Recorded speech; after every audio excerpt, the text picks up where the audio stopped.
Estamos con Carlos Gavetta, que es periodista, escritor, columnista de varias publicaciones, director de Le Monde Diplomatique. ¿Qué tal, Carlos? ¿Cómo está usted? Bien, muy bien. Bueno, creo que en estos tiempos por ahí una pregunta casi obligada tiene que ver con la injerencia de los medios de comunicación, pero particularmente me interesaba que usted pudiera analizar cómo los medios de comunicación van creando de alguna manera los escenarios que después terminan definiendo las decisiones de la gente. Lo que ocurre es que todo depende de cómo se lo mire, porque hay fenómenos bastante interesantes. Yo creo que los medios de comunicación pueden hacer esto que usted dice con mayor facilidad en todo caso y con mayor eficacia en determinadas sociedades que están pasando por determinados momentos. Para ser más concreto y para tomar como ejemplo la nuestra, creo que en una sociedad que hasta hace 30 años gozó de altísimos niveles educativos, donde el analfabetismo era técnicamente cero, no que no hubiese analfabetos, pero técnicamente era mínimo, donde el nivel cultural de los sectores medios e incluso de los sectores populares era relevante en relación con otros países. En una sociedad que está en una situación así, donde todo esto ha decaído, y sobre todo en un momento como este, en que los medios de comunicación, gracias a ciertos desarrollos científicos y tecnológicos, pueden transmitir en tiempo real, intercomunicarse, hay multimedios y todo lo demás, ahí sí ocurren cosas importantes desde el punto de vista de la influencia que pueden tener los medios de comunicación, ¿no? Para utilizar una imagen, una figura un poco exagerada, un poco excesiva, es como trabajar con niños, ¿no?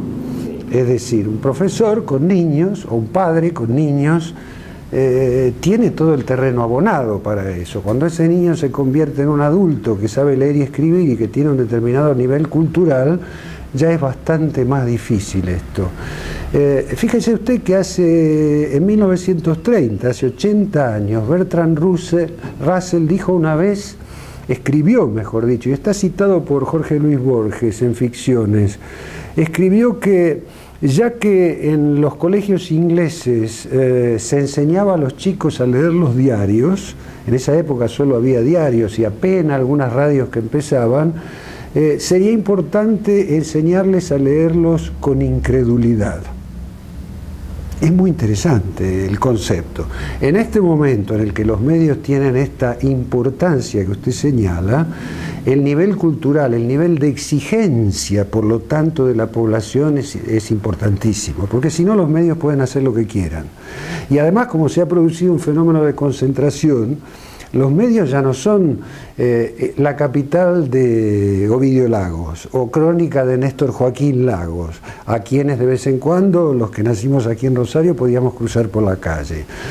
Tomo la capital como referencia porque estamos aquí, en Buenos Aires sería Clarín, ya son multimedios donde intervienen en el capital accionario agencias de publicidad, agencias de inversiones, compañías telefónicas, entonces nadie se sabe quién los controla y su interés ya no es servir al ciudadano, sino servir los intereses de los diversos y heterogéneos accionistas que componen la sociedad. Ahora, estos medios que se han convertido en grandes grupos, no solamente desde el punto de vista mediático, sino grandes grupos económicos y que terminan transformándose en muchos sentidos, importantes grupos de presión política, que cada vez son más concentrados y que aparecen distintas voces pero dentro de la misma empresa.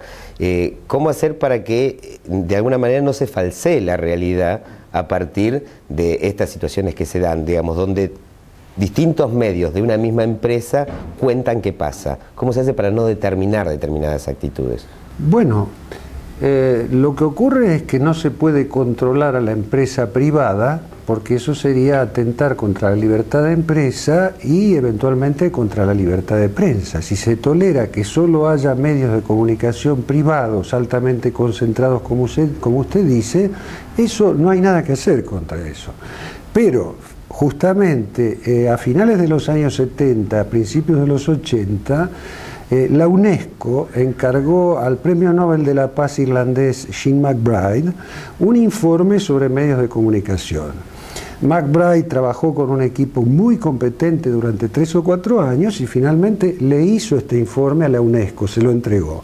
Bueno, el informe es larguísimo, se puede consultar en internet, se consulta informe MacBride y ahí aparece, pero básicamente MacBride, el informe decía, tiene que haber medios de comunicación privados porque si no estaríamos en una dictadura de tipo estatal.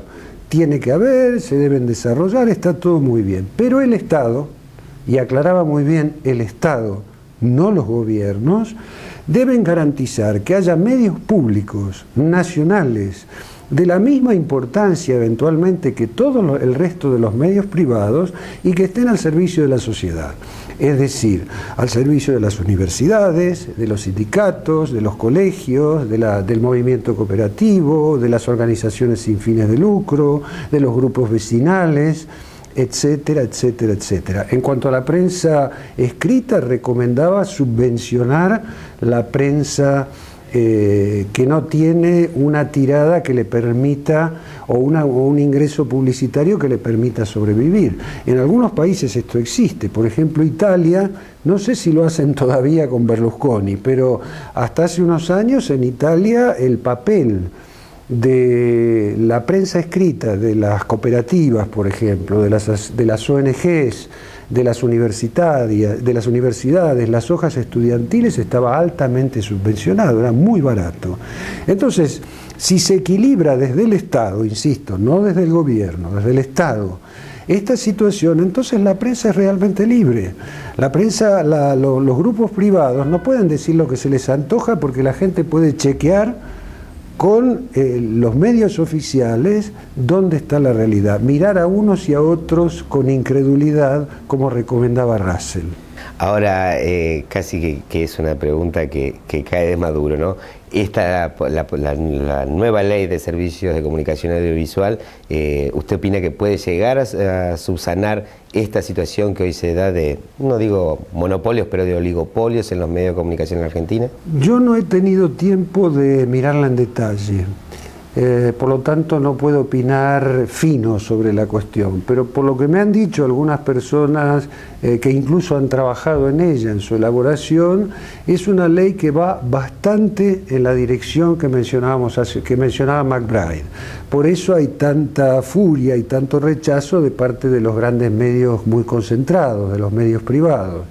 Porque apunta, una de las cosas más importantes que tiene es que apunta a limitar o a anular la propiedad de medios de comunicación por extranjeros, que es algo que en nuestro país se maneja con absoluta libertad y algo que en los países desarrollados es muy difícil, es prácticamente imposible que un extranjero controle un medio de comunicación nacional por más privado que sea. Muy difícil. Hay una serie de regulaciones y a nadie se le ocurre gritar que se está atentando contra la libertad de prensa.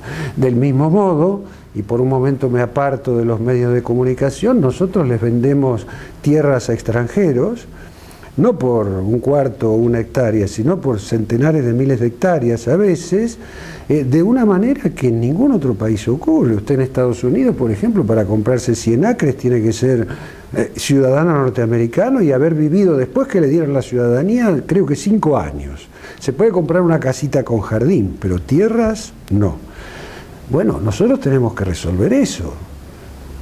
Y esta ley, discúlpeme porque me aparté un poco, creo que globalmente apunta en esa dirección, por lo menos por lo que yo sé.